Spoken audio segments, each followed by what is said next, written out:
Friends, I want to welcome you to Chateau Saint Michel. This is literally the oldest winery in Washington State. And not only do they have about 3,500 acres in eastern Washington where they actually grow their grapes, but we are standing in 118 glorious, and I do mean glorious, acres in Woodinville, Washington. If this winery sounds familiar to you, it's because their distribution is far and wide and they grow just beautiful grapes. I know I personally have enjoyed their wine on many occasions. So today, I want to invite you along on a journey with me. We're going to wander around the property. I want to show you these beautiful little moments that Saint Michel has set up for all of us to enjoy during the holiday season. And the piece de resistance is we are going to talk with Britescape. Now, Britescape, you've probably heard of them before. They are an industry-leading lighting company here in Seattle. They also do a ton of, we're talking like beautiful fine garden maintenance, tons of horticulturalists on staff. They are a company that I know well and I love and I've worked with on many occasions. So come along. We're going to do a tour of the grounds and we're going to jump into some holiday lighting. And we're making sure to also share some tips that you can take home so that you can light up your home just as beautifully as the Chateau. Oh my gosh, all these ducks are killing me.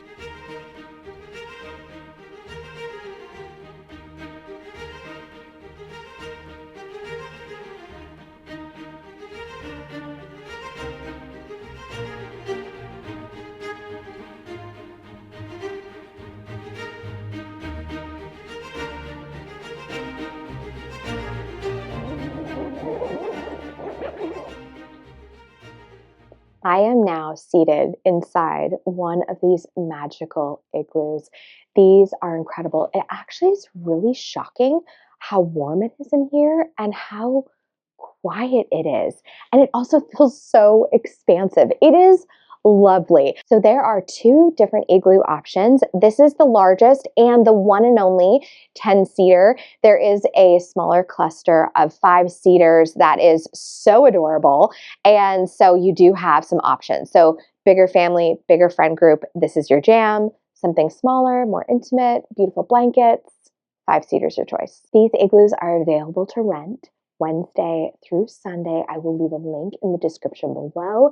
And not only can you book these for beautiful twilight engagements, this is seating for 10, mulled wine, charcuterie boards. I mean, amazing, incredible spread. However, you can also do a gorgeous brunch here as well. So all the bubbles, beautiful plated, just wonderful, wonderful. And I also checked, and these do offer a family-friendly experience. So if this is something that you want to enjoy with your kids in tow, you're totally able to do this.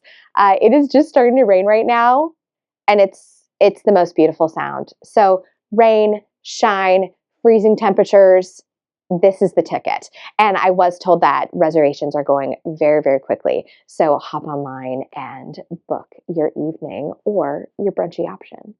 Okay, friends, your evening rental or daytime rental also comes with board games. So cannot imagine a more perfect outing. The Saint Michel property is incredibly expansive, totally gorgeous.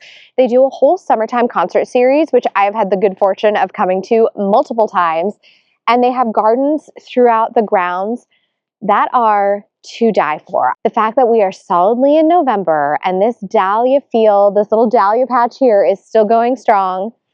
Absolutely incredible. There is also the most beautiful boxwood edged rose garden. I'm going to take you over there next. Behind my right shoulder over here is the rose garden I was talking about. It is spectacular. I love the precision of all of these boxwoods hedged all around, alongside this just eruption of roses and color. What is so cool about this rose garden in particular is everything is beautifully labeled. And for someone who is a major plant enthusiast, a plants woman, I love to wander through a space like this, take a look at what my favorites are, and know that I can jot them down and order them for my own garden. We are for sure going to need to come back to show you the grounds during the high blooming peak of summer, because it is so magical and it is such a beautiful outing just to come walk around, enjoy, grab a bottle of wine, Can't imagine a better day. We're gonna take a time out real quick because I want to talk about Evergreen Structure because San Michelle is killing it. They are killing it. They are layering in cedars. They're layering in pines, spruces, boxwoods. I mean, if there is an evergreen element, they are including it. Here's what I want you to look at, okay? When we are looking behind us, we have the beautiful blue of this evergreen here. And then right in back of it, this classic triangular Christmas tree shape, but it's that spiky pine texture. Next to the right, we have a cedar. We are softer. We have a little bit of that kind of like chartreuse, really, really light green modeled along its fronds. And then in back of that, we're repeating the blue again.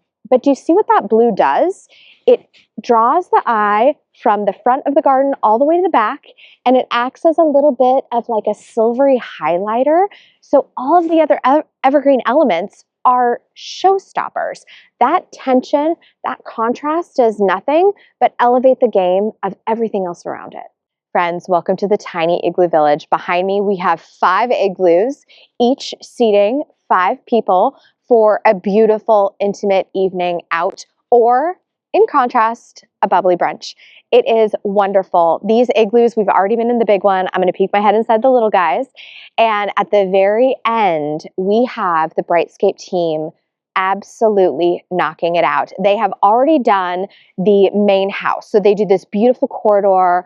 They just edge, just classic, beautiful white lights along the rim of the estate house. And then behind me, they're working on this incredible specimen maple at the end of the Igloo Village. And what I love about this is as that maple gets lit, it is the drama mama moment that we all love when we are working with a holiday display. So we're going to jump in. We're going to talk to Torin today, and he is a very busy man this time of year. So I feel just incredibly fortunate that I'm able to pull a few moments of his time. But he tackles lighting, and they're on property for the better part of a week. And the bulk and breadth of which they tackle lighting out here is spectacular. So behind me, Torin is about ready to turn on one of their absolute specialty trees. This is such a beautiful moment. There she goes. Friends, I want to introduce you to Torin. Torin works with Britescape. He is the grand holiday lighting poobah. He is the grand man here. And he has been in charge of San Michelle for how many years now? I'd say about 5 years, almost 6. Okay. Yeah, I think our first install is around 2019, actually, Really? and it's grown ever since. Because initially we only actually lit a couple of the trees in here, and Okay. we haven't got them started yet.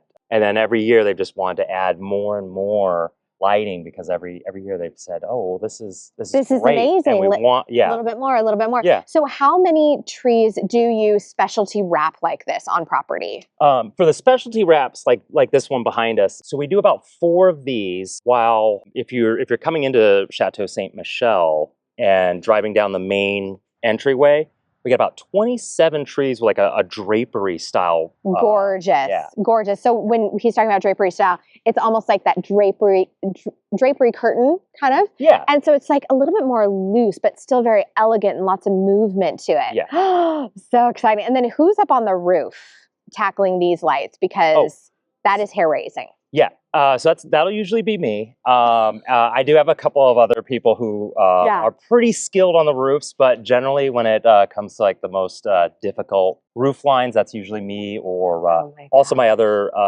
lead installer, Josh, is also highly skilled on a ladder as well. And so are you hanging off the roof or are you on a ladder up there? So in this particular install, it's definitely a ladder situation. Okay. But I do rappel off of some of the roofs on some of our larger homes and a couple of other commercial properties where, I get roped in. I'm rappelling off the side. Tied off. Yeah. Oh my gosh. I feel like I should figure out how to film that because that would be absolutely incredible. Okay, so when you came in here, the original goal was just a couple specimen trees and then overall kind of shrubs. And like, Did they give you design direction? Did they say this is what we're looking for? Okay, so fill me in on that. There's a head groundskeeper here. His name is David Anderson. Okay. And he actually, it's sort of his vision, and then I'm kind of executing it with, I'll say, hey, can we do this? Can we do that? Amazing. So it's almost a collaboration project. Yeah. He loves the lights. I love the lights. So luckily it works out where the two of us are like, let's see what else we can add lights to. And so initially when we started back in 2019, it was just to add a little bit of ambient light here and there for the guests if they're walking around. David, he's been working on this garden for the past 3 years for sure, where it's just gotten significantly more vibrant. And because the garden's been looking better and better every year, that's why we've been adding more and more lights, because we know guests are going to be outside kind of enjoying the grounds as well. There's so much to see here too. And so it's almost like this lighting has to very much be leading people down the line to discover those Easter eggs. Yeah. Because the rose garden, the dahlia patch, I mean, it's every single little step is just one more unfolding of this property. Yeah. Okay, so today you're working on more trees. Yes. And what have you gotten accomplished so far? Luckily, we've got all the big projects done. So that's the lights down the main driveway and then the lights on the main building. But there's still a lot of small projects these hedges here. Okay. We got a bunch of wreaths we have to hang. And there's a couple other small trees scattered on the property that you just like to illuminate little spots. Yeah. So now someone is doing this at home, because that is a big thing. It's we don't all live in a chateau, although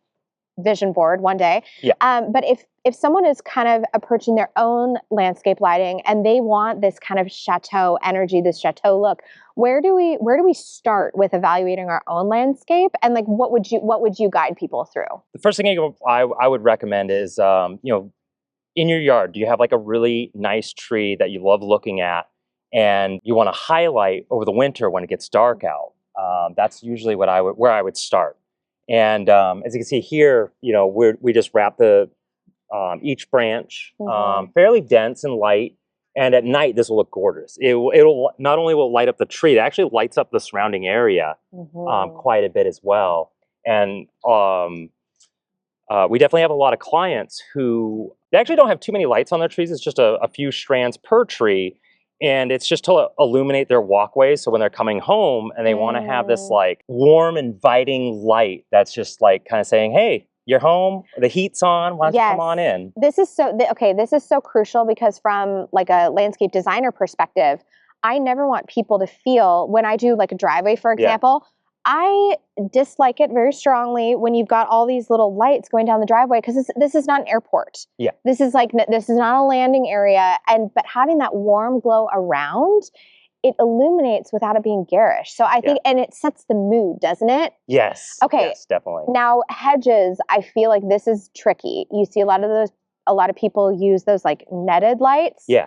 Which I have an aversion to. So talk to me through your strategy, because I think this is really important. Yes. And so there's nothing wrong with net lights.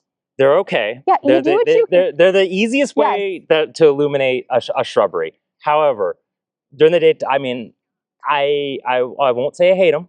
Mm-hmm. I want to step back from them though, because you can see them. They're kind of what do I call it? They're loud. Predictable. Yeah. Yeah, they're very geometric and predictable. And we're going for this chateau look is elevated. It's natural. It's more organic. Okay. So generally when I'm doing these hedges, I tuck my lights in very deep. I mean, interesting. They'll be almost to the internal the internal branching structure. Yeah. Interesting. So they'll be that deep, and the light will shine through. Yeah. It's plenty of you got plenty of small holes in those leaves that will allow that light to just illuminate the shrub. Plus it almost looks like the light is actually coming from the plant rather than just on top of the plant. It's more of a quiet, it's that quiet elegance look where it's it's there, it's doing its job. But I do feel like when you tuck it in, what you're saying makes so much more sense. It almost emanates it more. Mm-hmm. And this is also where structure in the landscape, it just again, we're highlighting structure in the landscape. So just because you have a deciduous tree doesn't mean I'm lights are off. Mm-hmm. You're still playing with some gorgeous stuff. Yeah. Matter of fact, usually when I'm lighting when I'm lighting a conifer tree, And I got a bunch of needles to work around. Yeah, I just tuck everything in like Yeah. deep Oh my gosh, because the glow of those needles yeah, would be incredible. yeah. Okay, so cool. Is there any other tips that you would give people that are approaching holiday lighting design for the first time? Like anything else that you're like, oh, this would be amazing. Like push the envelope a little bit. Let's see. So don't just limit yourself to lights. There's plenty of other, I always refer to them as pendants, but anything you can kind of like hang in the tree, Oh, like cool. stars, or there's those globes that you see a lot of times. Mm-hmm. And you know, one of the things is like if you just have a couple of them, it looks okay. But if you add a whole bunch of them, you can actually create like a really awesome scene Yeah. that looks very dynamic. Okay, so if we are going to suspend something from our Yeah. tree, like what are we looking for? If you were to walk into any home improvement store or big box, are we looking for what's our checklist? Is it color, temperature, shape? Like what would you guide us towards? I normally guide everybody towards the warm white pendants, Something that I has a guess, little bit like of that. yellow in it. Okay. Yeah. Okay. But they make all sorts of colors. Matter of fact, there's a place called McClendon's Hardware. It's right down the street. Oh, And totally. they have one of the best selections of just random light up orbs and Christmas decor and what have you. I always recommend them, actually. I am so shocked by McClendon's. Yeah. I will stop by their nursery sometime Yeah. and you can find the best treasures. Yeah. It is crazy. Yeah. Okay. Anyways, if you're local, McClendon's, yeah. shout out, hashtag not sponsored. Yeah. But that's where I go for like, if I'm like, I oh yeah, we're love short on that. supplies. Oh yeah, just run over to the McClendon's. They'll probably have it over there. Oh my gosh. So- And we're going for not just like 3. We're going 5, 7. I mean, but in ratio to the tree, Yeah, right? Okay. yeah. Okay. I mean, I've definitely hung, 15 to 25 of these like stars or orbs or whatever, wow. in a tree just to like, that's for a larger property or a Yeah. commercial, not for, if it's a small home, like probably like 6 to 10 will probably, 6 to 10 will start do you out pretty well. If we were to hang orbs from this bad mamma jamma, what would we go for? This would be a good tree to do at least 10 off of if you want a really good display. But you could probably push this to like 15. You have to get pretty high. And that's where that's where ladders and professionals yeah. And we're not talking about hung at the same circumference. So move some in, move some out, like those little tiny tweaks that make it feel more organic and loose. So yeah, here in these hedges here, you can see currently they're just kind of laid out just to see. We're looking at our spacing and how much light is actually late. Because we usually have a number of like, let's say, I want to say for this large hedge here, there's something like 60 strands in here. It might be 50.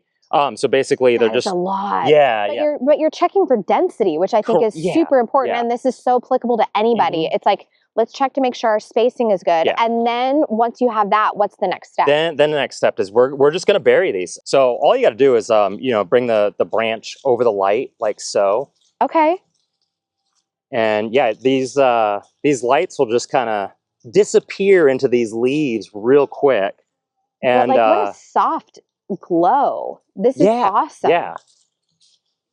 And it does not take long to hide all these wires, because that's the greatest part, I think, is that once all this light is tucked in, you can barely even tell, that there's holiday lights in here. Oh, until nighttime, of course. Yeah. But like during the day, it's like they're nice and well hidden. Yeah. You can see them when you look really close, but I think what's cool about this though is these are those little finishing touches that you don't, as a homeowner, you may not realize until you speak to a professional and you watch a professional work. Like some of the best learning I've ever done is watching people who do the same motion every day. What do they do? And like this, I'm telling you right now, like the fact that and also this isn't garish. When you're walking down, you don't want bright lights in your eye. This is beautiful. Yeah. Okay. Good tip. Good tip. Excellent. Oh my gosh. It's funny too, is when I'm driving around with the crew, I'll it's funny because they won't be paying attention, but I will, and I'll be like, "Oh, do you see that over there? Do you see that?" I do that all the time. Brian is probably sick of it. Brian's like, "Are you driving?" I've even had to like alleged. Yeah, I've even like stopped before, like we're on the way back to the shop, and I'm like, "Hang on, I just gotta stop here for a minute. I want to check out what's going on. I want to see how they powered this up real quick." This is all these igloos are so cute. Oh yeah. we're in the Igloo Village right now. And when I first got here, you guys were all kind of huddled around.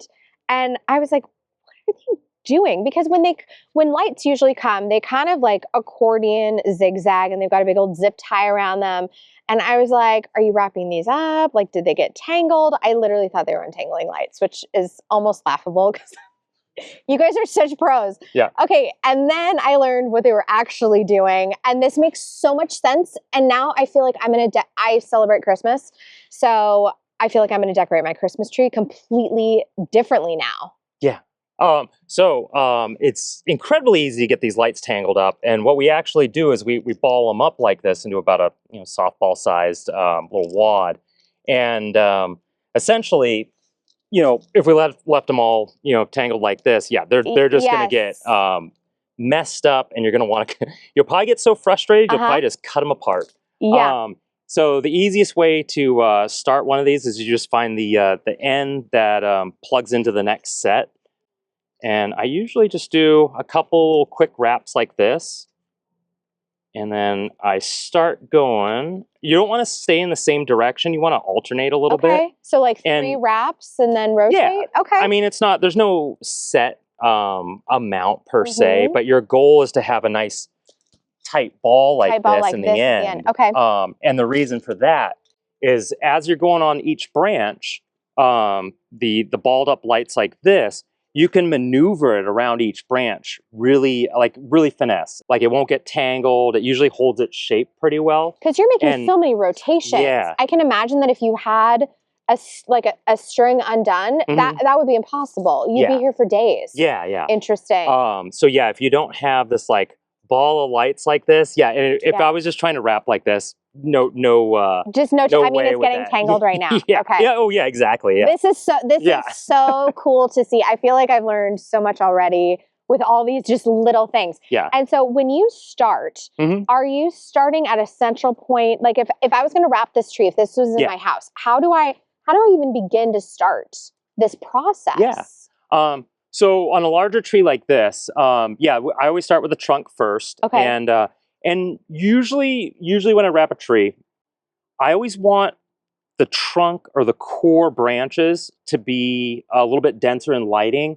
And then as it works its way out into a fan shape, that's where I might spread the lights out a little bit more. Interesting. Because I always like the idea that the light is actually coming from the tree itself. That's the point of emanation. Yeah, Ooh, exactly. So good. So good. So, because every once in a while, I'll have somebody on my crew wrap the branches a little bit too tight, and I'm like, look, you don't have any balance there. It's way too top heavy. It looks weird. You're either got to add more light to your trunk there, or you got to take some off the top. Or hopefully, usually within like a week or two, people kind of just get like.